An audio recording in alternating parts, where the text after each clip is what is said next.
The lighting looks good, the camera looks good, you look good, and hopefully I look all right. Welcome back to the channel, everyone. Hope that you're having an amazing day, a beautiful one over there, wherever you may be, in your land, in your place. We are going to do a full album listen of Bill Nelson, The Love That Whirls, Diary of a Thinking Heart. I was actually gifted the album here, as you can see, trying to shine it in the light so it focuses a little bit. And can I tell you, looking at the album cover, just looking at the album cover only, I'm getting some David Sylvian vibes. I don't know, but I'm excited to get into this album. There's quite a few of you that had recommended that I take a listen to this. Let me pull up my screen, brighten my screen a little bit so I can actually see your names as I look through. That will be, hold on, I gotta go back to the top. James Atkinson, thank you so much. Charles Bradshaw. AK, you said this was a good album here. Philip Chambers. And let's see, hold on, there's some more, hold on. Drumming Vulture, you said that this is your favorite album that Bill ever did. And Cat Dub, I think there's at least 2 or 3 more, hold on. Robert Schad, and I think that may be where my list ends. So, so yeah, we're gonna sit down, or stand up, or lay down, whatever you're doing. Let me know in the comments, what are you doing? Sitting, standing, laying? What other position can you be? I don't know, but we're going to go ahead and listen to the album. I'm very, very much looking forward to it, and I hope that you guys are as well. Hope that you're ready to sit down, intake, outtake. We'll be doing a lot of that. We'll be intaking the music and talking about it after. I have a whole venti. I don't usually get venti anymore. I'm trying to like slim down a little bit, but yeah, I got a venti today for this specific occasion. It's kind of like a celebration. Like when I listen to an album, I'm like, I wanna have something that, like, special. You know, this is like a treat for me. So yeah, let's go ahead and just I've talked enough. Maybe put my headphones on, see what side's which. We'll talk about, you know, each of the songs as we go. There's a few tracks I've noticed that are like a little shorter, so I may not stop every single track, but you know, we'll kind of go as we please with it. So hope that you guys are here for it. Please like the video before you even start. And yeah, I'm excited. Hope you're excited. Let's go ahead and get excited together. Starting off with the first track, Empire of the Senses. Let's begin.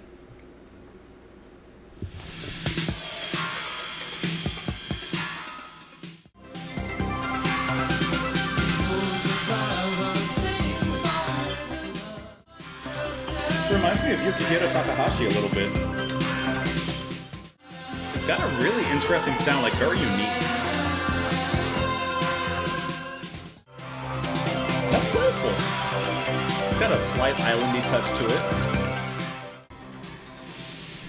Well, Empire of the Senses definitely kicks off the album with strong energy, really fun synth work all around it. It reminds me of Yellow Magic Orchestra, but more specifically Yukihiro Takahashi, who we covered his album Neuromantic last month. Like, it has that playfulness with the I can't describe it, but it's like very playful. Even the xylophone-like instrument, whatever it may be, marimba, vibraphone, blah blah blah blah, one of those. Even that like has this very fun rhythmic pattern that it just introduces, and then Nelson's voice actually just floats all throughout. He's not like directly singing at us. He's not singing under the music, but it's just kind of floating with it. He feels like leaves on the wind of the music is kind of the best way I can describe feeling this. I'm curious about the rest of the direction of the album. I wasn't expecting something so synthy, so synth poppy. I'm just synth poppy. I'm just curious about what the rest of the album holds in store for us, because to be honest, looking at the album cover, I was expecting something like maybe more introspective, a little bit more acoustic. I don't know. But I'm very curious, and I'm not disappointed. I'm just surprised. I'm also surprised that Mr. Nelson himself is pretty much playing every instrument in this album, really. It says that the only instruments that are played by someone else are vibra slaps. I guess that's what's going on there. On this track by Jan Nelson. Is Jan Nelson his wife, his sister? Someone with the same last name, just not related to him. And then the drums on the track October Man are played by Bogdan Wisling. Sorry if I mispronounced that. So otherwise, everything in this album is strictly Bill Nelson himself, which I also think is extremely impressive. This is really nice, though. It's kind of I'm kind of interested on where it goes, direction wise, and maybe genre wise. I don't know. Well, there's only one way to find out. The lyrics on this specific track: "Fools desire the things forbidden us. Of this rule we are prisoners. In the empire of the senses, the empire of the senses." So, empire of the senses, like a kingdom built around our senses, the things we see, touch, etc., and the things that we want because we see them, we touch them, etc. And it says that fools desire the things that are forbidden to us. So our senses kind of lead us, and we are prisoners to our senses in a certain way because they fuel our desires and our lust for things. Is there life beyond the curtain? All these things so uncertain in the empire of the senses. Break the rule of outside stimulus, storm the gates, and free the prisoner from the empire of the senses. That's kind of cool, and actually, I don't know anything about like religion or anything, so please take what I'm saying like as ignorance if I do speak out of turn. Looking at the album cover, it looks like that may be related to Hinduism. I don't think that that's Vishnu, who, if I remember correctly, is the destroyer. That's probably another god in Hinduism. I would imagine. I actually can't even imagine. I'm not going to say. But the lyrics here definitely point towards some sort of spirituality. Freeing yourself from the senses, the desires, from the lust of the world, I would suppose, and looking inner, and looking to free yourself and perhaps attain some sort of nirvana. I don't know. But I feel like that's what we're kind of hinting at. Freeing yourself from the inside, from your external prisons and your external, as he says, stimulus, which I think is really nicely written and sung out. Let's move ourselves into the next track here, which is going to be Hope for the Heartbeat. Let's move on.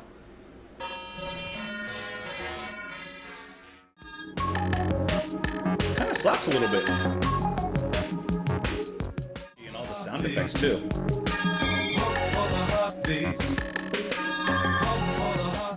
I like that. That little rising sound. That's nice. There's a little melodic tension in the music.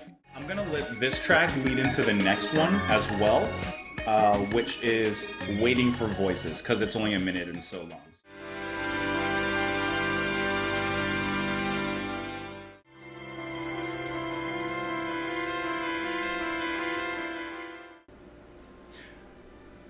Okay, so Waiting for Voices is more of an instrumental interlude connecting the previous track and then the next one on the album. I really like that. Before we talk about Hope for a Heartbeat, like I really like that idea of like using small instrumental passages to kind of I don't know, grab you and transition you and transport you from one place in the artist's mind in a song and move us into the next one. Like obviously I like the sometimes and oftentimes jarring effect of just one song going into another. But it's kind of nice to have this little bit of like a cosmic transportation, especially when it sounds like that, taking us from one place, one side of the planet, to the other side of the planet. It allows us to kind of like go on this train ride, kind of enjoy a little brief panorama of scenery, and then we move on to another event. Now, I really like that. I like that. Waiting for Voices, which, like I said, makes sense as I guess you're also literally waiting for voices. So nice fourth wall breaking there, Mr. Nelson. And then Hope for a Heartbeat.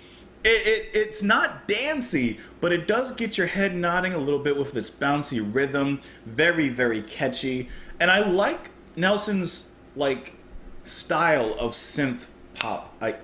My voice just popped. What was that? I like Nelson's style of synth pop in which it is a little bit not convoluted, but there's a certain chaos to it, I guess you could say, because there's a lot going on.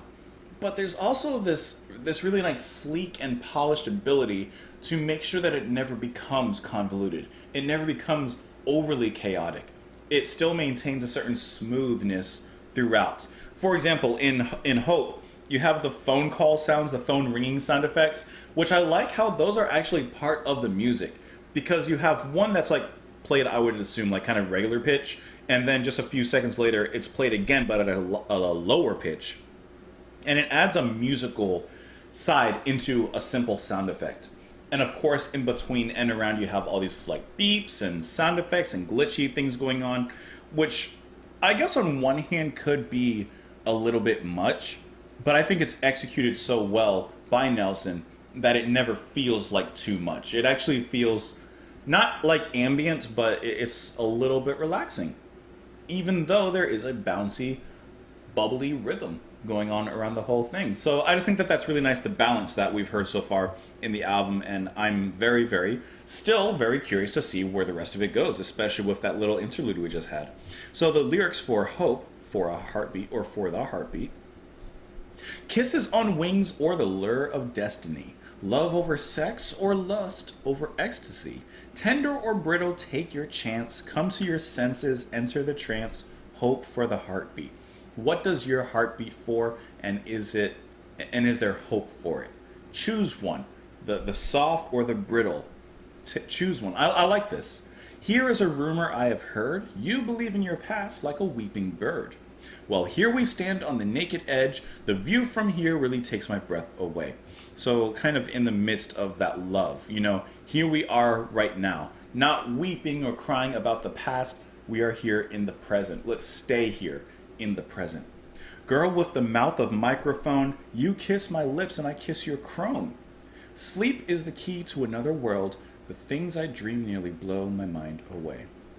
So kind of interesting lyrics. The girl with the mouth of microphone. Could be a few things. Could be a little bit of personification. Maybe he's literally singing about a microphone and how when he sings and he performs, it's like kissing a person. It's like being romantically involved with a person. With the way you hold the microphone, you sway the microphone, you come close to the microphone. I don't know. You could argue, right? I don't know, but you could argue. Or, of course, it could just be a romantic relationship and he's feeling like this person is his muse as well. Like a microphone, he's able to, or they're able to, I guess, amplify his voice and kind of bring him up. There's a better word for that. Enhance him. You know that, like, when you're with your lover, your other partner, your like, your husband, your wife, whoever, like the person you love, they amplify you, they enhance you, they make you a better person. It's kind of like that I'm kind of getting the idea of the, mouth of microphone lyric there. So yeah, wonderful 2 tracks here. Let's go ahead and move on into the next one here after waiting for voices, which is going to be a private view. Well, let's go ahead and get into it.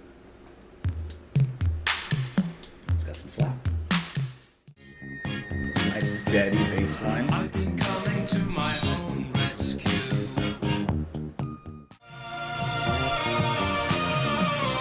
Oh, fretless me daddy, that's what it is.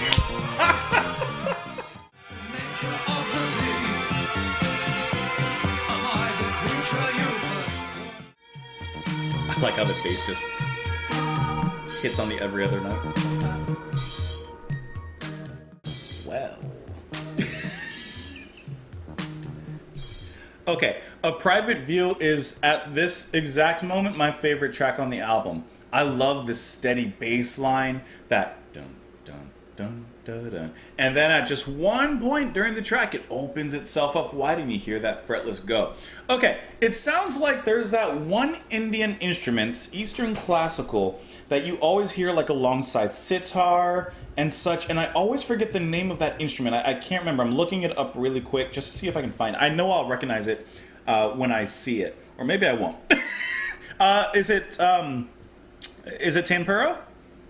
Maybe? I don't know. It's that, like, wow, wow, wow. It's one of those, right? I just think that is such a cool sound. Now, here, because I can't see what he's doing and I don't have a list of instruments that he's playing, all I see is that he's playing everything except those exceptions I mentioned. It very well could just be him playing on the guitar and sliding up and down in a way that kind of sounds like this instrument. Or it could be him on the synth and, just playing a sound that sounds like it. But it really does sound like, is it tambura, maybe? Or sarangi? I'm not sure. I'm looking at the instruments, and I guess I was a little ahead of myself because I actually don't know, looking at it. Hold on, I'm waiting for this image to clear. Maybe I can figure it out. No, actually, this doesn't help me at all. I don't know what I'm talking about, but I think you guys know what I'm talking about by now. It just sounds wonderful. Bill is sounding really good in this album. I really like how he's kind of playing this subdued, under the electronics kind of vibe throughout here. And what I was mentioning before, I didn't really dive into even further, but I like Nelson's style within this electronic realm because it's not like Newman, it's not like Two Way Army, it's not like Ultravox. It sounds kind of soul-y. I can't say because I haven't heard a ton of, synth pop and all that stuff music, but it sounds kind of unique to Mr. Nelson himself. And I just think that sounds so good with what he's doing. All the instrumentation, the steady, simply put and yet well stated rhythm, bum bum bum bum bum, da da da da da. Like, and even within that, you still have those little details. It's like you paint the background of the picture first, and then you begin to add your mountains, your trees, your clouds. You build from the back to the front.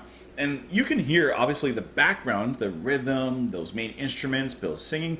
But then it's like he goes back over and just adds in a little light on the trees, a little bird in the sky, perhaps light on the feathers of the bird that was already there, with those whistling synths and little minor synth work in there. It's just like fine-tuning the track. And I really like that kind of detailed work because it also adds to repeated listenings. Because I will be listening to this album again after I finish here. Let's look at the lyrics on this one. I've been walking in the rain, I've been swimming through the air again. I've been floating in the blue, I've been coming to my own rescue. I take another brief dip in the indifference of fools, I see a whole new me, I see a whole new you. I've been glowing in the dark, I've been fooling with a naked flame, I've been quoting this and that, I've been talking in my sleep again. Is this the nature of the beast? Am I a creature you pursue? Is this the general release or just a private view?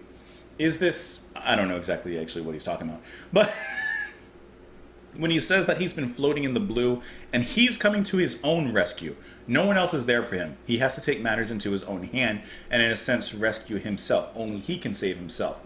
Then he says later on, am I the creature you pursue? Is this a general release? Is this for everybody? Or is this a private view? Is this just you and me? Or is this going to be some sort of spectacle perhaps for everybody? I've been spinning like a top, I've been changing my tune, I've been skating on thin ice, I've been making heaven's rendezvous. I've been thinking about me and you, I've been thinking about me, I've been thinking about me and you. So he's focused on himself, which I guess you could argue kind of like that looking inside for salvation, like we mentioned in the first track.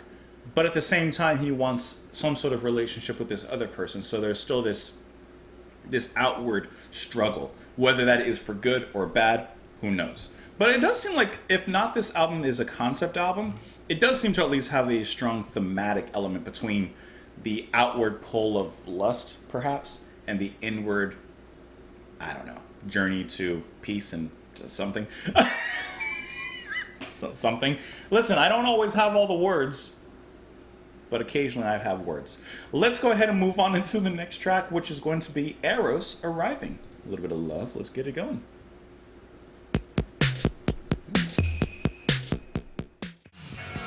This time it's working. It's great.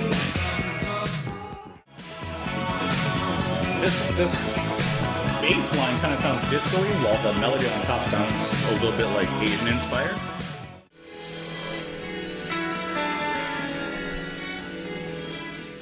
This is like the music I kind of wish I could make, like something like this.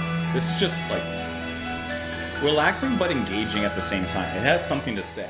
I forgot to mention it, but this instrumental piece was named The Bride of Christ in Autumn. I forgot to mention that as I let it lead into this track. And this technically ends the first side of the album as well, with Bride of Christ. I think that, I mentioned it during, but I think that is a really nice idea to just have those little instrumental pieces kind of thrown throughout the album, because it just refreshes and transports you. Like I said, I'm not going to go back into it, but here, very, very nicely played piano.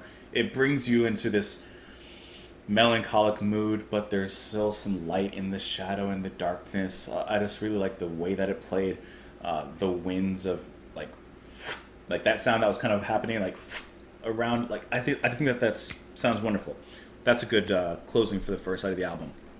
And then, going back to Eros Arriving, really, really nice bass playing in there. Bill Nelson, he's a pretty good bass player, since there's no one else playing on that specific track. I really like how he plays between like the low, he gets into like a low growl, and then comes back up. Like he adds this nice dimension into the bass playing. Of course, you have nice guitar work throughout.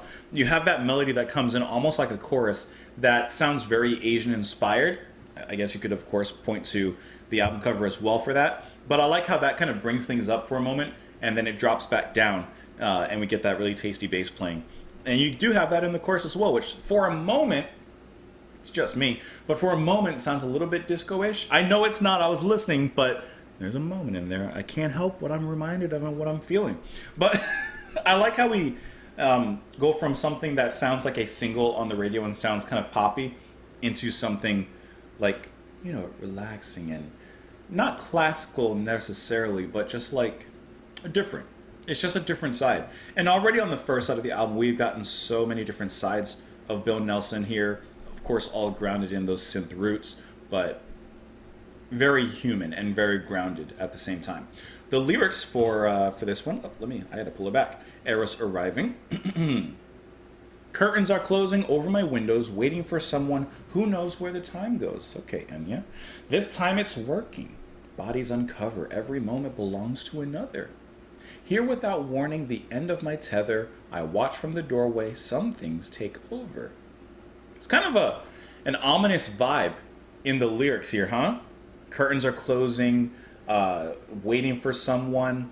This time it's working. What's working? Well, bodies are being uncovered, and every moment belongs to another, like a stolen time. Who's stealing his time? This time it's working, bodies uncover, every moment belongs to another, Eros Arriving. So I guess actually, while the lyrics... While they seemed ominous, I guess you could just say Eros arriving, love coming. You know, love is coming for him, and maybe he's scared. That's why he mentions the curtains closing, and he's watching from the doorway. He's waiting for his partner to come home. So I guess it's actually kind of nice.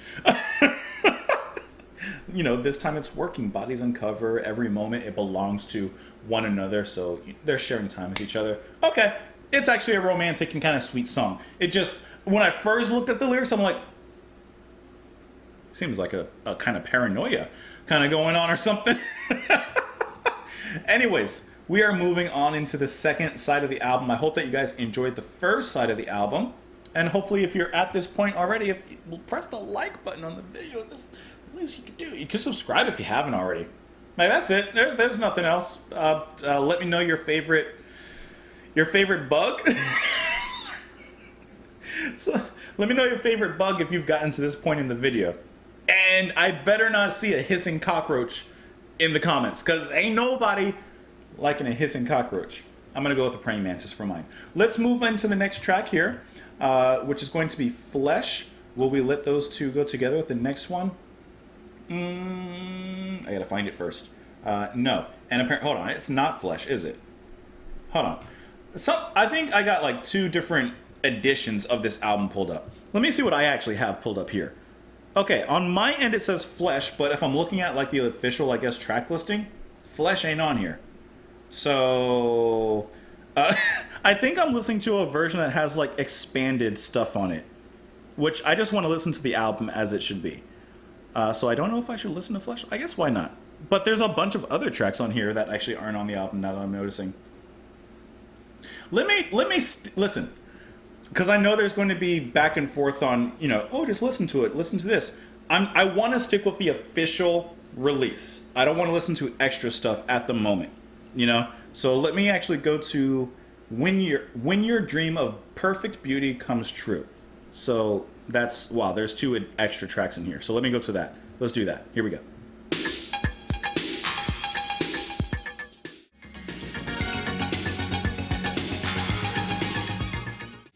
Going to move into the next track, which is Flaming Desire, is the next one.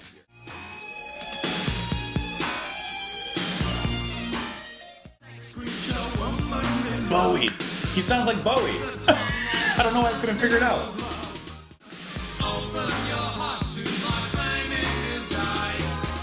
I hope that you guys are enjoying it. I think that this is a fantastic album. This is so fun to listen to. And it hits you with some depth. These last two tracks that opened up side 2 of the album are kind of dancey. This one, Flaming Desire, is very, very catchy. Flaming Desire. I know I'm off the notes, but listen, you know, whatever. Listen, I was saying it during the whole song. Who does this sound like? Who does this sound like? And then it finally hit me. It sounds like Bowie. But Bill Nelson sounds so good still. Like, oh, that's good. That's good. Now, was Nelson trying to sound like Bowie? Was Bowie an inspiration at this specific point? It just sounds to me like so on the nose. I'm not mad at it. I'm actually quite happy with it. It sounds wonderful. He pulls off the vocals fantastically. I'm just curious if that was some sort of inspiration behind this track, or, you know, stylistically at least. And then the track that opened up this side of the album, When Your Dream of Perfect Beauty Comes True, that one was, first of all, longer than the preceding instrumental pieces, but it was also much more upbeat, a little bit more dancey. I would even say, like, it wouldn't be out of place in perhaps an 80s club, or maybe now like a retro club.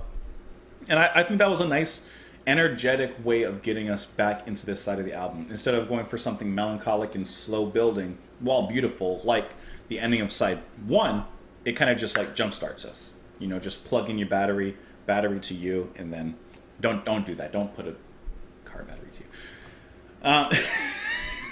you. Flaming Desire maintains that energy throughout.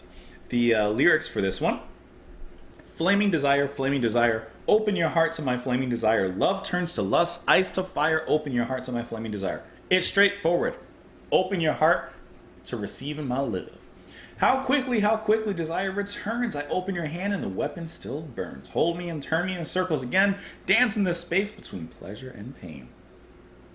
Sea creature, sex creature, woman in love, a slip of the tongue or the hand in the glove. Kiss me and wound me again and again, faster than beauty. Our beast is unchained. Our beast is unchained. I like that. Kiss me and wound me again.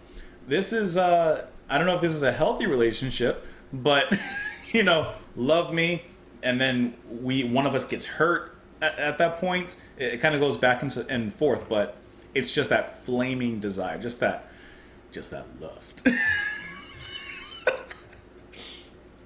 Oh, I'm so sorry. Let's move on into the next track here, which I think is also going to be instrumental. Portrait of Jan with Flowers. Okay, now. Hold on, let me back this up. Jan Nelson, remember, she played the vibra slaps on Empire of the Senses. So I guess I could look up Bill and Jan Nelson and see if, you know, I'm just assuming that they're married. I'm looking on the Wikipedia page. I guess I could type in Jan, see if anything pops up. Yes, Jan is his second wife, it looks like. So there you go. I got the information. What do you know? Do some research. That's what you find out. So this instrumental piece, Portrait of Jan with Flowers, is, of course, I would imagine, and I would assume, going to be in reference to his wife there. And we'll let that lead on into the next track, which is going to be The Crystal Escalator in the Palace of God Department Store.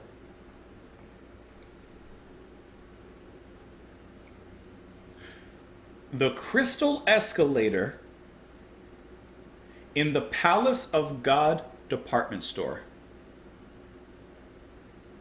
Okay, let's see what's on sale. But first, a portrait.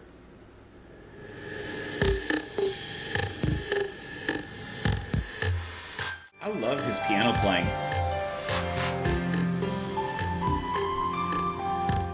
How immensely beautiful is that? That's what I really like, his piano playing, and then all the sparse sound effects, a simple rhythm with the V drums or whatever. Just sounds absolutely wonderful. Or the drum machine, I should say. Next track, Crystal Escalator. This should be interesting.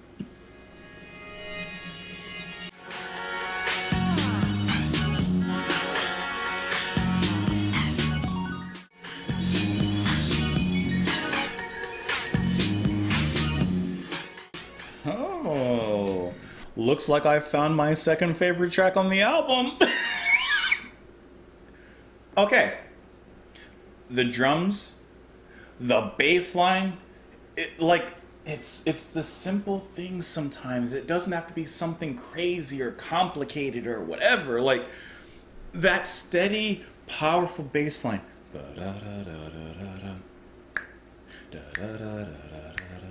And then these lights just lighting up in places, these neurons just firing off and popping up in the music.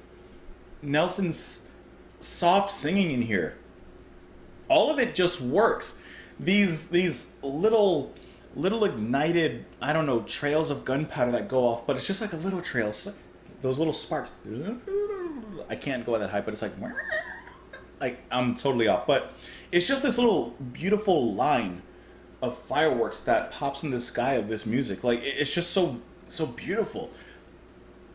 That's my second favorite track after A Private View. I love that. And then Jan, so gorgeous. Once again, we get back to the piano playing. Like I mentioned, I was talking about Super Mario 64. There's an underwater theme. I think it's Dry Docks. I don't know, one of them, where the music sounds like that. It's so beautiful. It's so wonderful. Woo! Getting a little hot. This is so good. Why didn't you guys tell me about this album before? No, I'm just kidding. I'm just kidding. The lyrics for Escalator. We were riding the escalator in a dream department store. All around us, things were changing in our dream department store. And then it just says, stay a while, stay forever in our dream department store. Remember going to malls? I know malls still exist, and I love a good mall. But malls are, I don't want to say outdated, but, you know, it's not as popular as they used to be. I feel like that's kind of what we're talking about here in a metaphorical sense. You know, our dream department store. Going to this one place, this one location, and everything we want is here. And I think we're kind of seeing something like that. Like, you know, you and I were together, of course, a romantic couple, and everything we could ever want is here. Where is here? Well, the title of the track, The Crystal Escalator in the Palace of God department store. So once again, we're kind of getting towards that nirvana, that heaven, that spiritual place of peace. And they're on the escalator heading towards that peace. I guess you could say they're Macy's in the sky. Oh man, how cool is this? Let's finish off the album with the last two tracks, which are Echo in Her Eyes and The October Man. I believe that Echo is going to be instrumental. Let me make sure. Yep, Echo is going to be instrumental, and then we'll finish it out with the last track there, The October Man. Let's go, guys.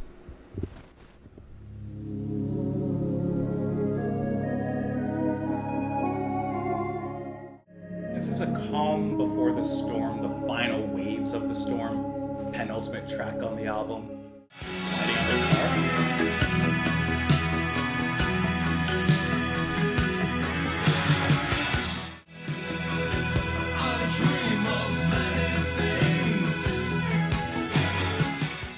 He's just tightly weaving that guitar work throughout this whole track. Keeping it at that euphoric high. I love a good fade out, especially on the ending of an album. Absolutely, 100%. No complaints from me at all. The October Man is a perfect finale and a third favorite off the album. Without a doubt, a third favorite. Okay, Echo's like nicely bridges us once again. It's ambient, it's very relaxing. There's not a lot going on, just like those ambient winds, right? Just blowing us towards the October Man, towards the final track on the album, which immediately changes the formula, flips the script, but makes a euphoric impact in the music. This one being, I would say, definitely more guitar driven than the previous tracks. Not totally discarding the electronics and the synths, but putting them very, very down and bottom, you know? And not so many glittery glitches going on around. This one is just high octane, drifting guitar, a nice sustained send-off. Those high notes make you feel good, make me feel good. Let me speak for myself, make me feel good.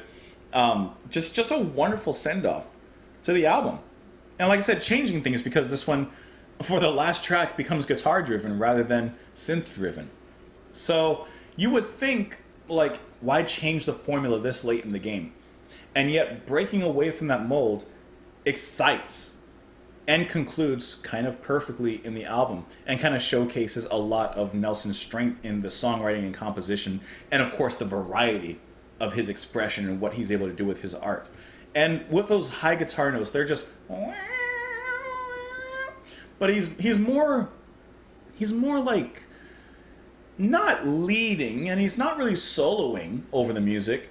He's just maintaining a certain euphoria, which makes sense as the climax and finale of the album, which, like I said, does a wonderful job. And then especially for a track like this, I do really enjoy a fade out.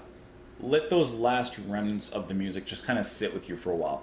It's like when you go to a good movie theater, you watch a good film, and even as the credits begin to roll, you sit there. You may sit there for like a minute. You may sit there for a little bit longer, but you're left with those echoes of the music, or I should say the film in my example. And you're just like watching the credits roll. This is that time for immediate reflection.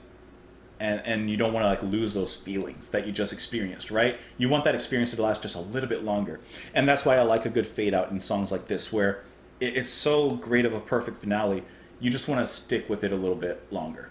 You just want those feelings to stay for a little bit longer. Especially like for me personally, as a first listen.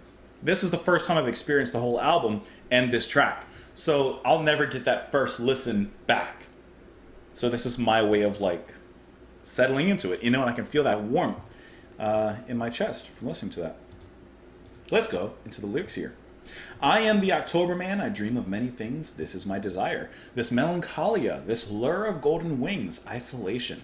So October, when I think of the month of October and him saying I'm the October man, I think of someone who's close to the end. I guess you could say the beginning of autumn. Is October the beginning of autumn? I don't really know. But it's in there somewhere.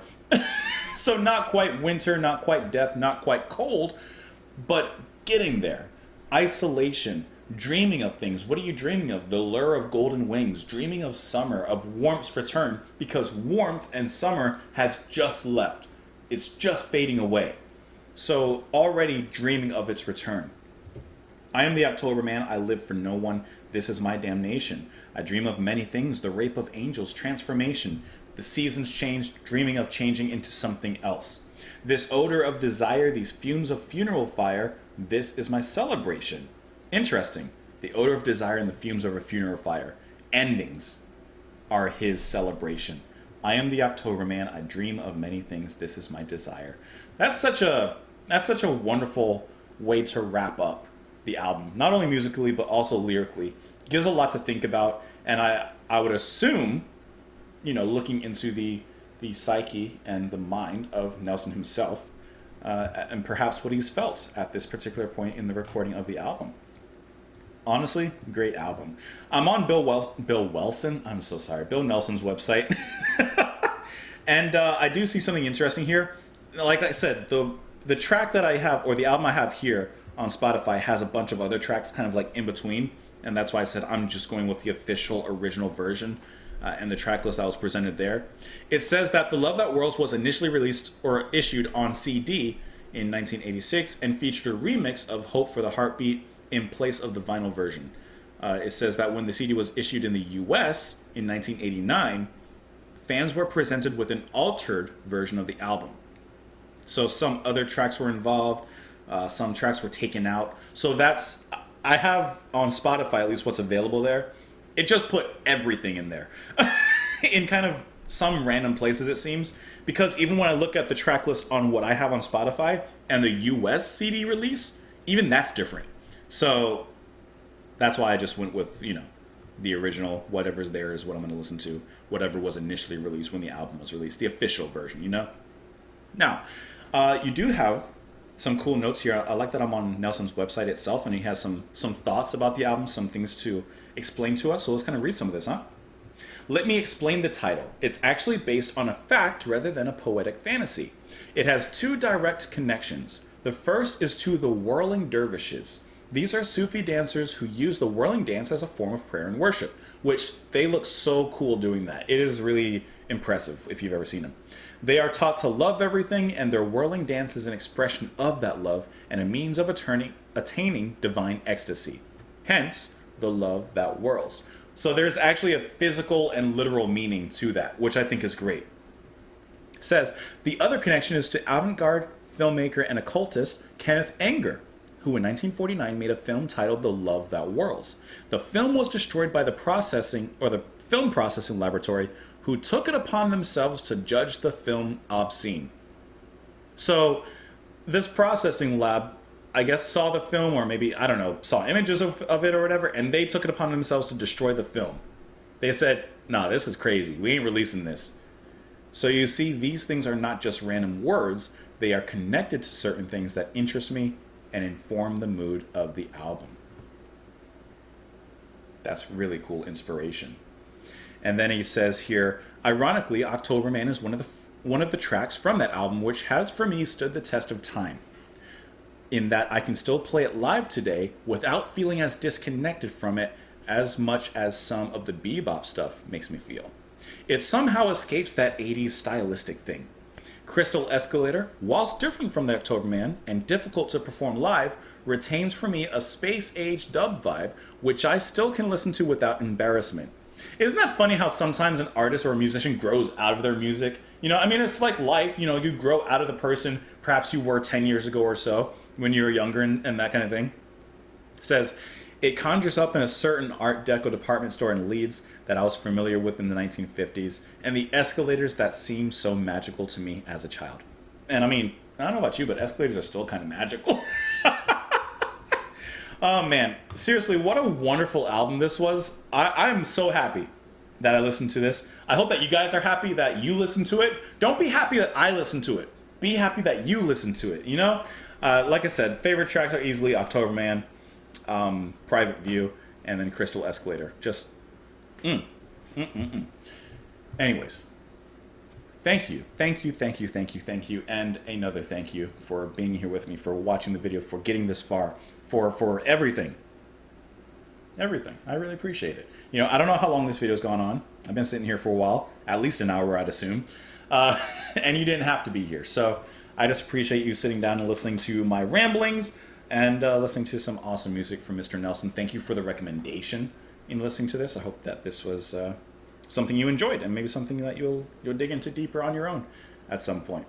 If you enjoy what I do, if you want to support what I do, you can join me and support me over on Patreon. As little as $2 a month. It doesn't cost much, but it goes a long way for myself in doing album listens and more things, blah, blah, blah, blah. You guys already know. You already know. So you can do that if you haven't already, and I would kind of assume you have by this point, but press the like button. It helps me out a great deal here on YouTube. Tells the algorithm, hey, people like this guy. And then if you haven't, you can subscribe as well. But thank you for spending the morning, afternoon, evening, nighttime, you should be sleeping, whatever it is with me here on the channel. And whether you're laying down, sitting, standing. Were you standing the whole time? Maybe you were just listening. Maybe you're at work and you're just listening to it. You have me in your ear and, you know, get me in your lap. Boss, trying to hide the phone from your boss, make sure they don't see the earpiece in your ear. I don't know. But I'm here in your ear. Anyways, have a wonderful rest of your day. Have a great one, guys. And I will see you all later. Bye.